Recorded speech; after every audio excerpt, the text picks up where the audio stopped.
एका जुन्या घरात सिया नावाची मुलगी आपल्या कुटुंबासोबत राहायला आली.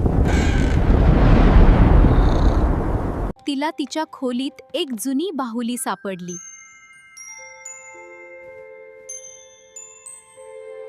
रात्री झोपताना तिला वाटलं, बाहुली तिच्याकडे बघतेय. ती डोळ्यांची पापणी सुद्धा लवत नव्हती, जणू काही ती बाहुली जिवंत. अचानक खोलीतली लाईट्स लुकलुकू लागली आणि दरवाजा स्वतःच बंद झाला.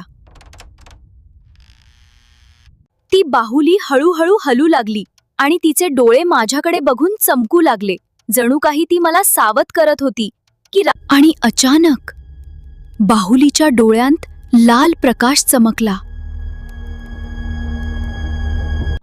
बाहुलीने हळू आवाजात सांगितलं, मी या घराची राखण करते.